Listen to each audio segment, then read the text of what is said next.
કેમ છો? મજામાં ને? મારી રાહ જોઈ રહ્યા હતા ને? હું આવી ગઈ છું નવી ટિપ્સ અને નવી વાતો લઈને. લાપસી, શીરો, કંસાર, મોઢામાં પાણી આવી ગયું ને? તમને લાગે છે કે આજે સુરભીબેન કેમ આવી વાતો કરે છે? શું કરવાનું છે? ટિપ્સ નથી આપવાની? મીઠાઈઓ ખાવાની છે ખાલી? યસ, આજે આપણે મીઠાઈ બનાવીશું, મીઠાઈ વિશેની વાતો કરીશું, મીઠી મીઠી વાતો કરીશું. તહેવારોની મોસમ પણ શરૂ થઈ ગઈ છે એટલે મીઠાઈની વાતો તો કરવી જ પડે ને. આ બધી મીઠાઈ એવી છે કે ટ્રેડિશનલી આપણા ઘરમાં ચોક્કસથી બને છે, પણ આ કોણ બનાવે છે? દાદી, નાની, મમ્મી. આપણે નથી બનાવતા હોતા. શા માટે? કારણ કે ડર લાગે છે, બરાબર નહીં બને તો. કંસારની વાત આવે તો એવું થાય કે કંસાર ડ્રાય થઈ જશે તો કેવી રીતે બનાવવાનો કંસાર? એનું માપ શું છે? મારાથી તો ક્યારેય સરસ નથી બનતો. તો બસ આવી નાની નાની ટિપ્સ આજે આપણે વાત કરીશું અને સરસ રીતે કંસાર અને લાપસી એ સરસ કેમ બને એ શીખવાડીશ. જો લાપસી અને કંસાર એ બંનેમાં શું ડિફરન્સ છે? તો ઘણા લોકો કંસારને પણ લાપસી પણ કહે છે અને જે લાપસી છે એને આપણે બાટ પણ કહેતા હોઈએ છીએ. તો જે મેઇન ડિફરન્સ છે એ બંનેમાં લોટનો છે. એટલે કે જ્યારે કંસાર બનાવીએ ત્યારે ભાખરીનો લોટ એટલે કે જાડો લોટ વાપરવામાં આવે છે, અને જ્યારે આપણે લાપસી બનાવીએ ત્યારે જે લાપસીનો દાડો આવે ને, એટલે કે જેને આપણે અલગ અલગ નામથી ઓળખીએ છીએ. ફાડા લાપસી એટલે કે ફાડા તરીકે ઓળખીએ છીએ. નોર્થ સાઈડ તમે જાઓ તો એને દલિયા તરીકે ઓળખાય છે, અને ઇંગ્લિશમાં આપણે બોલીએ તો બલગર કહીએ છીએ. યસ, આ જે બલગર છે ને એ પણ ફાડા જ છે, અને આપણે અવનવી વાનગીમાં તેનો ઉપયોગ પણ કરીએ છીએ. ઇન્ટરનેશનલ વાનગીમાં પણ સારામાં સારો એનો ઉપયોગ થતો હોય છે, કારણ કે બહુ જ હેલ્ધી છે. એટલે જ આ બધી આપણી જે મીઠાઈઓ છે, જે ટ્રેડિશનલ મીઠાઈઓ છે, એ ખરેખર ખૂબ જ હેલ્ધી છે. તો હવે કંસારની વાત કરીએ તો કંસારમાં કંસાર અથવા લાપસી, એને લાપસી તરીકે પણ ઓળખાતી હોય છે. તો કંસારમાં કરકરો લોટ એટલે કે ભાખરીનો લોટ લેવામાં આવે છે. જ્યારે તમે એક વાટકી ભાખરીનો લોટ લેતા હો ને ત્યારે એની સામે 1 કપ પાણી લેવાનું છે. એટલે કે 1 કપ લોટ એની સામે 1 કપ પાણી, અને લોટને મોઈ લેવાનો છે. લોટને મોવા માટે ઘણા લોકો તેલથી મોએ છે અને ઘીથી મોવાય છે. તો જો તમે ઘીથી મોશો ને તો જે કંસાર છે એ બહુ જ સરસ બનશે. પહેલાં ઘીથી મોઈ લેવાનું છે કંસારને, અને જે લોટ છે એને મોઈ લેવાનું છે, અને મોઈ અને રહેવા દેવાનું છે. પછી આપણે પાણી ગરમ કરવા મૂકવાનું છે. હવે 1 કપ આપણે લોટ લીધો છે તો એની સામે 1 કપ પાણી લેશું, અને એની સામે પા કપ ગોળ ઉમેરીશું. પા કપ ગોળ ઉમેરી અને એને ગરમ કરી લેવાનું છે. પાણી ગરમ થઈ જાય એટલે એ પાણીમાં મોયેલો જે લોટ છે ને એ ઉમેરી દેવાનો છે. પણ લોટ ઉમેરતા પહેલાં પાણીમાં 1 ચમચી ઘી ફરીથી ઉમેરી દેવાનું છે.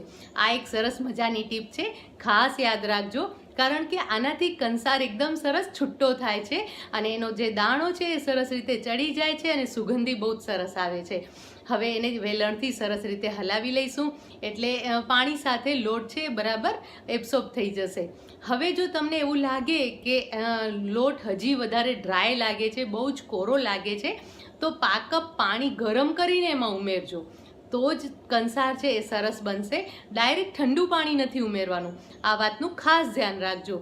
હવે આ જે કંસાર છે એને 2 રીતે તૈયાર કરવામાં આવે છે, કુકરમાં પણ અને બારે પણ. જો તમે બારે જ એને કૂક થવા દેવા માટે રાખશો તો તવીને ગરમ કરી લેવાની છે, અને એ ગરમ તવી પર કંસારની જે તપેલી છે એ મૂકી દેવાની છે. જે લોટ અને લોટનું જે મિશ્રણ છે એ તપેલી મૂકી દેવાની છે, અને લગભગ ઢાંકીને 10 મિનિટ માટે થવા દેવાનું છે. ગેસને મીડિયમ તાપે થવા દેવાનો છે, મીડિયમ ફ્લેમ પર રહેવા દેવાનો છે. અથવા તો તમે કુકરમાં પણ મૂકી શકો છો. કુકરમાં સીટી કાઢી લેવાની છે, અને જે તપેલીમાં તમે આ મિશ્રણ તૈયાર કર્યું હતું એ તપેલીને કુકરમાં મૂકી અને લગભગ 10 થી 12 મિનિટ માટે મીડિયમ ફ્લેમ પર થવા દેવાનું છે. બસ, હવે તમે બહાર લેશો એટલે લોટ સરસ ચડી ગયું હશે. આમ તો જે ભાખરીનો લોટ છે એને ચડતા બહુ વાર નથી લાગતી, પણ સરસ રીતે એમાં ઘી અને ગોળ બહુ જ સરસ એબ્સોર્બ થઈ જાય છે, અને જે મિશ્રણ છે એ બહુ જ સરસ તૈયાર થઈ જાય છે. હવે ઘણાને જે કંસાર છે એકદમ સરસ છૂટો જોઈતો હોય છે, તો એના માટે આ જે મિશ્રણ તૈયાર થયું એમાં થોડું ઘી, લગભગ 2 ચમચી જેટલું ઘી તમે ઉમેરી લો, અને બુરું ખાંડ 2 ચમચી જેટલી બુરું ખાંડ ઉમેરી લો, અને હાથેથી સરસ મિક્સ કરી લઈ લો એટલે કંસાર તૈયાર થઈ ગયો. છે ને કેટલું ઇઝી. હવે ઘરે તમે ચોક્કસથી બનાવજો. અને જો તમને લસલસતો જોઈતો હોય, થોડો વધારે પ્રમાણમાં ડ્રાય નહીં અને થોડો વધારે લસલસતો જોઈતું હોય ને કંસાર, તો શું કરવાનું છે કે જે ઘી છે એ 2ને બદલે 3 ચમચી ઉમેરવાનું છે અને બુરું ખાંડ 2 ચમચી જ ઉમેરવાની છે. અને હા, બુરું ખાંડ પણ ઘણાને થોડી ક્રન્ચી રહે એવી જોઈતી હોય છે, તો કંસારને થોડો ઠંડો કરી લેવાનો છે અને પછી ઉપરથી બુરું ખાંડ ઉમેરવાની છે. આમ કરવાથી કંસાર બહુ જ સરસ બનશે. તમારા બધાના ઘરે કંસાર તો બને જ છે, બધાના ઘરે અલગ અલગ રીતથી બનતો હોય છે. આ મારા ઘરે બનતી રીત છે અને બહુ જ સરસ કંસાર બને છે. અને નાનકડી જે ટીપ મેં આપી ને એ ચોક્કસથી યાદ રાખજો. હવે ફાડા લાપસીનો વારો. ફાડા લાપસી પણ આપણે ઘરે બધા જ બનાવતા હોઈએ છીએ અને ફાડા લાપસી જ્યારે પણ બનાવીએ ને ત્યારે બુક ખોલી અને માપ જોવું પડે છે. અને આમ છતાં એવું થાય કે ના, ફાડા લાપસી ચીકણી થઈ ગઈ છે, આ વખતે દાણો સરસ ચડ્યો નથી, જરાક ચવડ લાગે છે. આવું કેમ થાય છે? તો જો, સૌથી પહેલાં તો ફાડા લાપસી માટે દાણો કેવો લેવાનો, એટલે કે જે તમે ફાડા લો એ કેવા લેવાના. જો બજારમાંથી તમે તૈયાર ફાડા લાવતા હો ને તો એ થોડા મોટા હોય છે, તો એને મિક્સચરમાં 1 કે 2 વાર ચર્ન કરી લેવાના છે, જેથી કરીને મીડિયમ દાણો તમને મળી જશે. ફાડા લાપસી માટે જો મીડિયમ દાણો હશે ને તો લાપસી બહુ જ ટેસ્ટી અને સરસ બનશે અને એકદમ સરસ છુટ્ટી બનશે. હવે આ જે દાળો તૈયાર થયો એને ઘીમાં શેકી લેવાનો છે. હવે આનું હું તમને માપ કહું તો 1 કપ તમે જ્યારે દાળો લો, એટલે કે ફાડા 1 કપ લેતા હો તો એની સામે 2.5 થી 3 ગણું પાણી લેવાનું છે. અને ખાંડ છે એ 1 કપ લઈશું. એટલે ખાંડ અને જે ફાડા છે એ બંનેનું પ્રમાણ સેમ રાખવાનું છે અને પાણીનું પ્રમાણ વધારે રાખવાનું છે. અને ઘી લગભગ પોણો વાટકો જેટલો પડે છે, પોણો કપ જેટલું પડે છે, એટલે અડધાથી પોણા કપ જેટલું ઘી પણ જોઈએ છે. તો ઘી જો હશે ને સરસ લાપસીમાં તો જ લાપસી સરસ બનશે. અને ઘીમાં સરસ રીતે પહેલાં તો ફાડાને શેકી લેવાના છે, ગુલાબી રંગના શેકવાના છે, તો જ કલર સરસ મળશે. અને શેકાઈ જાય ને પછી બાજુમાં પાણી ગરમ કરવા રાખવાનું છે અને શેકાય એટલે એ ગરમ પાણી એમાં ઉમેરવાનું છે. ઠંડુ પાણી નથી ઉમેરવાનું, ગરમ કરેલું પાણી જ ઉમેરવાનું છે. હવે આ જે મિશ્રણ છે એને ઢાંકીને લગભગ 10 થી 12 મિનિટ માટે થવા દેવાનું છે, ગેસ પર જ. જો તમે આ રીતે કરશો ને તો દાણો બહુ જ સરસ તૈયાર થશે અને દાણો ચડી જશે. લગભગ 10 થી 12 મિનિટ થાય છે દાણો ચડતા માટે. અને દાણો ચડી જાય ને પછી જ એમાં ખાંડ ઉમેરવાની છે. જો તમે પહેલાં ખાંડ ઉમેરી દેશો ને તો એવું થશે કે દાણાને ચડતા વધારે વાર લાગશે. ઘણા લોકો એવું પણ કરે છે કે ખાંડનું પાણી કરી લે અને એ ખાંડનું પાણી જ દાણામાં ઉમેરી લેતા હોય છે. તો જ્યારે એવી રીતે ફાડામાં ઉમેરી અને ખાંડનું પાણી તમે ઉમેરો ને તો ચડતા ખૂબ જ વાર લાગે છે. જે 15 થી 20 મિનિટમાં પાણી સાથે દાણો જે છે, ફાડા છે એ ચડે છે, એના બદલે લગભગ 25 થી 30 મિનિટ લાગે છે. ચડે તો સરસ રીતે જ છે પણ થોડું ટાઈમ જાય છે. તો બધાના ઘરની રીત અલગ અલગ હોય છે. આ રીતે એમાં જે તૈયાર થઈ જાય પછી એની અંદર ખાંડ ઉમેરી દેવાની છે. અને ખાંડ ઉમેરી અને ઉપરથી થોડું ઘી ઉમેરી લઈશું, લગભગ 2 ચમચી જેટલું. હવે આને પણ કુકરમાં પણ થઈ શકે છે. આ આટલું મિશ્રણ તૈયાર થાય પછી લગભગ 8 થી 10 મિનિટ માટે એને કુકરમાં મૂકી દેવાનું છે, સીટી કાઢીને.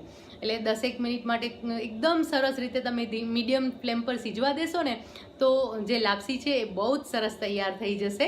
અને બીજી રીત એવી પણ છે કે તમે ગેસ પર જ તવી પર આ જે પેન જે છે આપણો એ મૂકી રાખવાનો છે ઢાંકીને, અને ત્યાં એ 15 થી 20 મિનિટ માટે મૂકી રાખવાનો છે.